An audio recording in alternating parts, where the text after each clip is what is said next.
పాకిస్తాన్ మళ్ళీ కయ్యానికి కాలు దువ్వుతోంది. భారత్ని రెచ్చగొట్టేలా వరుసగా కామెంట్స్ చేస్తోంది. మరోసారి పాక్ మంత్రి ఖ్వాజా ఆసిఫ్ ఎటువంటి వ్యాఖ్యలు చేశారు? సింధు జలాలని మళ్లించేందుకు భారత్ ఏ నిర్మాణం చేపట్టినా వాటిని ధ్వంసం చేస్తామన్నారు ఖ్వాజా. ఇక ఫాల్గా ఉగ్రదాడి నేపథ్యంలో సింధు జలాల ఒప్పందాన్ని నిలిపేసినటువంటి భారత్ నిర్ణయం మేరకు పాకిస్తాన్ అల్లాడిపోతోంది. పాకిస్తాన్ వ్యవసాయ రంగం మొత్తం పూర్తిగా ఆగమైపోయింది. పాకిస్తాన్ ఆర్థిక రంగం పూర్తిగా కూడా శిథిలావస్థకు చేరింది. ఈ నేపథ్యంలోనే ఏం చేయాలో దిక్కుతోచడం లేదు. అక్కడి ప్రజలకి కనీసం దాహార్దిని తీర్చలేకపోతున్నాం, అక్కడి పంటల్ని కనీసం పండించుకోలేకపోతున్నాం.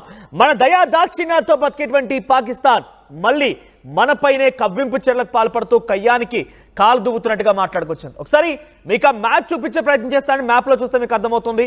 సో సింధు జలాలకు సంబంధించిన విషయాన్ని భారత్ పూర్తిగా ఆ ఒప్పందాన్ని రద్దు చేయడంతో ప్రస్తుతం పాకిస్తాన్ మొత్తం కూడా అల్లాడిపోతోంది.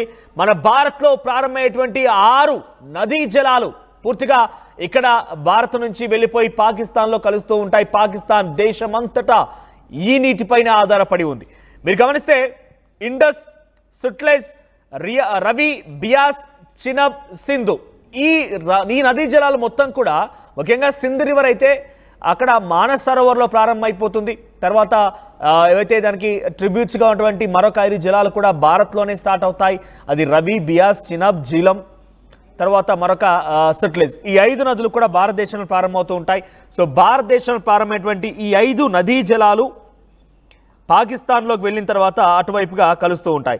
ఈ నేపథ్యంలోనే అటు పాకిస్తాన్కి సంబంధించినటువంటి మంత్రులు ఈ నదీ జలాలు ఇక్కడ చూడండి, ఆర్టీవీ స్క్రీన్ పైన కనబడుతుంది కదా, ఈ నదీ జలాలే ఇక్కడ బ్లూ కలర్లో కనిపించే ముందు సింధు రివర్, ఆ తర్వాత భారత్లో ప్రారంభమయ్యేటువంటివి అటు చినాబ్, జీలం, రవి, బియాస్, సుట్లెజ్. చూడండి ఇక్కడ ఈ నదులన్నీ కూడా భారత్లోనే ప్రారంభమవుతాయి. ఇండస్ మాత్రమే మానస్ సరోవర్లో ప్రారంభమైపోయి అది పూర్తిగా భారత్ ఇండియా ఆక్యుపైడ్ కాశ్మీర్ నుంచి ప్రారంభమైపోయి ఎలా పాకిస్తాన్ చూడండి, పాకిస్తాన్ మొత్తం పైన స్టార్ట్ అయిపోతే కింద కరాచీ వరకు కూడా ఈ నీళ్ళపై ఆధారపడి ఉంటాయి. కరాచీ పైన చూడండి, పైన అక్కడ ఇండస్ రివర్ అక్కడ ప్రారంభమైతే కింది వరకు పంజాబ్ ప్రావిన్స్ లో మిగిలినటువంటి నదీ జలాలు మొత్తం కలుస్తాయి. అక్కడి నుంచి మొత్తం కూడా ఆ పాకిస్తాన్ ప్రాంతం మొత్తం కూడా ఈ నది పైన ఆధారపడి ఉంటుంది. మీరు మొదటి మ్యాప్ చూడండి, మొదటిగా వచ్చేటువంటి ఆ లైన్ చూడండి, ఆ లైన్ మొత్తం కూడా ఇండస్ రివర్ అక్కడ స్టార్ట్ అయినటువంటి ఇండస్ రివర్ కాస్త ఇలా కింది వరకు కరాచీ పోర్ట్ వరకు వచ్చి కరాచీ పోర్ట్ నుంచి అరేబియా సముద్రంలో కలుస్తూ ఉంటుంది.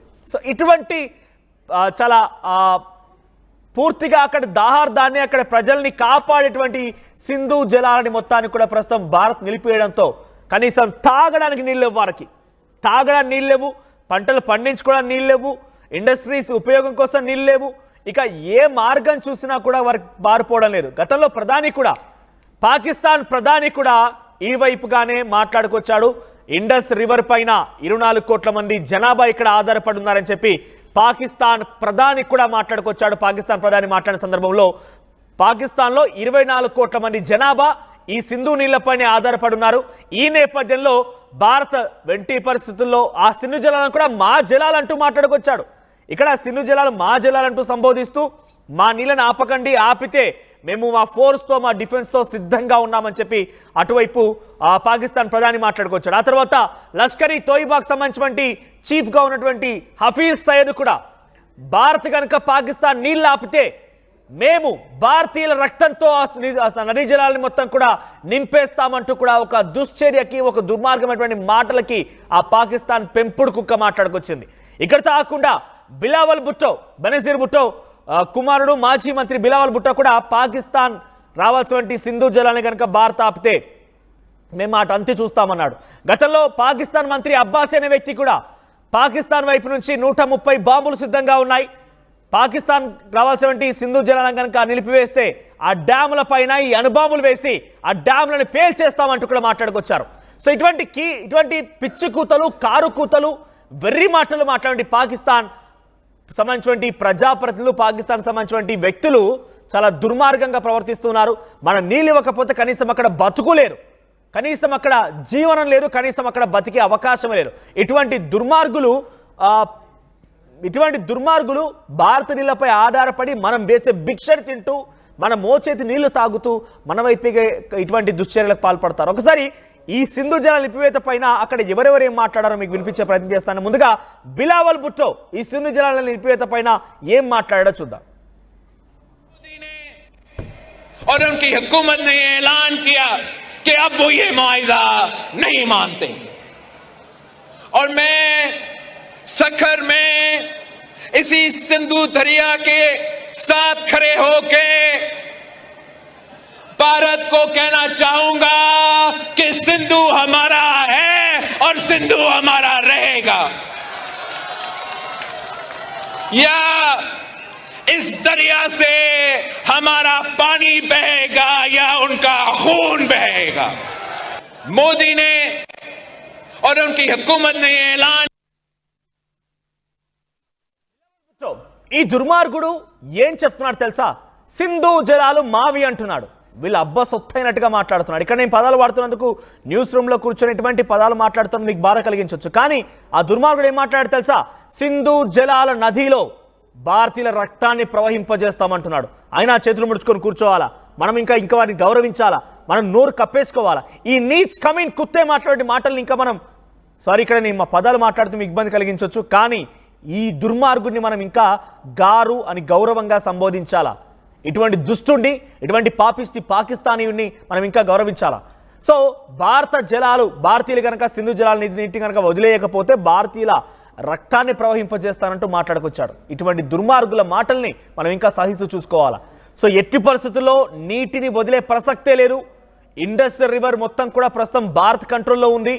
నీటిని వదలడం కూడా అంటే కూడా చాలా క్లియర్గా తెలుస్తోంది. సిమ్లా అగ్రిమెంట్ని బ్రేక్ చేశారు. సిమ్లా సీజ్ ఫైర్ అగ్రిమెంట్ని బ్రేక్ చేశారు. పహల్గామ్ ఉగ్రదాడిలో చాలా క్లియర్గా హషీం మూసా అనేటువంటి అక్కడ పనిచేసిన కమాండర్ ఒకడు వచ్చి పహల్గామ్ దాడిలో సూత్రధారిగా ఉన్నారు. ఏకంగా పాక్ ఆర్మీ మేజర్ ఒకరు ఆదిల్ రాజా అనే వ్యక్తి మాట్లాడాడు. పాక్ ఆర్మీ చీఫ్ అసీం మునీర్ చాలా క్లియర్గా పహల్గామ్ దాడికి పాత్రధారిగా, సూత్రధారిగా, కుట్రధారిగా ఉన్నాడు. ఆయన లక్ష్యం పాకిస్తాన్లో మరో 10 ఏళ్ల పాటుగా ఆర్మీ చీఫ్గా ఉండాలి, అక్కడ రాజకీయాల్ని, అక్కడ ప్రజల్ని శాసించాలనేటువంటి ఉద్దేశంగా ఉంది. కాబట్టి భారత్ని కావాలని గోక్కొని మరి అక్కడ యుద్ధ వాతావరణం తీసుకొస్తే తానే ఇంకా 10 ఏళ్ల పాటుగా కొనసాగించాలనేటువంటి ఒక దురాశతో, దురహంకారంతో ఈ పనికి పాల్పడ్డాడని చెప్పి Pakistan army major, retired army major చెప్పుకొచ్చారు. ఇంతకు మించి ఏముంటుంది? పాకిస్తాన్ ఇటువంటి విధంగా భారత్ పైన పిచ్చి చేష్టలకు దిగి అక్కడ పొట్ట నింపుకునే ప్రయత్నం చేస్తున్నాడానికి ఇంతకన్నా పెద్ద ఉదాహరణ ఏముంటుంది చెప్పండి? మరిన్ని అప్డేట్స్తో మధు సిద్ధంగా ఉన్నారు. మధు, ఏం జరుగుతోంది ప్రస్తుతం? ఈ మంత్రుల మాటలకి ఎప్పుడు సమాధానం రాబోతుంది? చాలా క్లియర్గా సమాధానం ఒకటే, ఉగ్రవాదాన్ని అణచివేసే క్రమంలో భాగంగా పాకిస్తాన్ని తుంచివేయడం, పాకిస్తాన్ని తొలగించడమే భారత లక్ష్యంగా కనబడుతోంది. ఇంకా మన రక్తాన్ని నదీ జలాల్లో కలిపేస్తామని చెప్పి దుర్మార్గమైన మాటలతో ఈ నీచ్ కమీన్ కుత్తేలు మాట్లాడుతున్నారు. డెఫినెట్గా ఈ బాధల్ని మాట్లాడుతున్నందుకు అటు ప్రజలకు కూడా ఇబ్బంది కలగవచ్చు. కానీ వాళ్ళు మాట్లాడే మాటలు చూస్తుంటే రక్తం మరుగుతోంది. అప్డేట్స్ ఏంటి? ఇటువంటి విషయాలపైన భారత్ ఏ రకంగా స్పందించే అవకాశం ఉంది? ఒకవైపు నిజంగానే కయ్యానికి కాలు దూతూనే వాళ్ళు ఒకవైపు మేము యుద్ధానికి సిద్ధం లేమనేటువంటి స్టేట్మెంట్, డబుల్ స్టాండర్డ్ గా మాట్లాడుతూ ఉన్నారు. వీళ్ళంతా కూడా వాళ్ళు ద్వంద్వ వైఖరి చాలా స్పష్టంగా కనిపిస్తూ ఉంది. దీని వెనకాల దురుద్దేశం ఉంది. పాకిస్తాన్ మాట్లాడేటువంటి ప్రతి మాట వెనకాల కూడా అందులో భాగంగానే మరొకసారి మాట్లాడే ప్రయత్నం చేశారు. మరొక మంత్రి, నిన్న ఒక మంత్రి ఏమో భారతదేశాన్ని సపోర్ట్ చేస్తూ అసెంబ్లీలో మాట్లాడినట్టుగా కనిపించింది నిన్న. ఎందుకంటే భారత్ మనకంటే అన్ని రకాలుగా ముందుంది. ఇద్దరికి ఒకేసారి స్వాతంత్రం వచ్చినప్పటికి కూడా ఇద్దరు ఒకేసారి విభజన తర్వాత జరిగిన తర్వాత భారత్ అంతా ఆర్థిక అభివృద్ధి సాధిస్తే పాకిస్తాన్ మాత్రం అంత వెనక్కి వెళ్ళబోతా ఉంది. మనం అడుక్కునే స్టేజ్ లో ఉన్నాం. ప్రతి అంశం పైన ఇతరులపైన ఆధారపడే పరిస్థితి ఉంది. మనం సొంతంగా ఏది చేసుకునే సిచ్యువేషన్ లేదంటే మరొక మంత్రి మాట్లాడితే ఈ రోజు మరొక మంత్రి మళ్ళీ రెచ్చగొట్టే ఇలాంటి వ్యాఖ్యలు. దాంట్లో సింధు జలాలను మళ్లించేందుకు ఏ నిర్మాణాన్ని చేపట్టినా కూడా దాన్ని ధ్వంసం చేస్తామనేటువంటి స్టేట్మెంట్. ఎందుకంటే చాలా స్పష్టంగా భారత్ ఆలోచన చేస్తా ఉంది.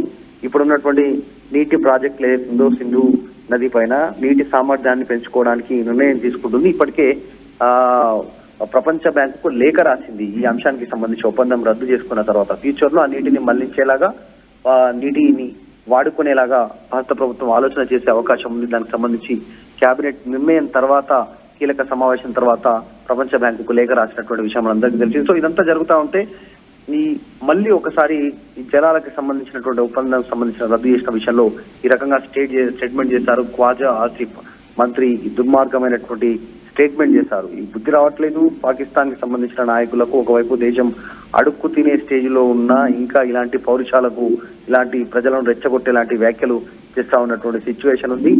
ఏకాకైపోయింది. ఇప్పటికే వాళ్ళని ఆదరించే ఒక్క దేశం కూడా లేదు ప్రపంచంలో, చైనా తప్పించి. చైనా కూడా అదొక విష కౌగిలిలా వారికి అవసరం కోసం మాత్రమే ఉపయోగించుకుంటుంది పాకిస్తాన్ని. అది కూడా అర్థం కానటువంటి పాకిస్తాన్ అదే వక్రబుద్ధితో అదే ఇలాంటి స్టేట్మెంట్ చేస్తా ఉన్నటువంటి సిచ్యువేషన్. సో ఖచ్చితంగా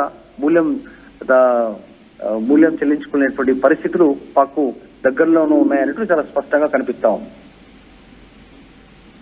రైట్ మధు. సో మరోవైపుగా ఖ్వాజా ఆసిఫే కాదు, చాలా మంది మాట్లాడుతూనే ఉన్నారు. ప్రధాని కూడా 24 కోట్ల మంది జనాభా మా దగ్గర ఆధారపడున్న ఇండస్ రివర్ పైన అని చెప్తూనే డ్యాములని పేల్చేస్తాం. ఇప్పటికైనా ఇక్కడ మనకు ద్వంద్వ వైఖరి కనబడుతోంది.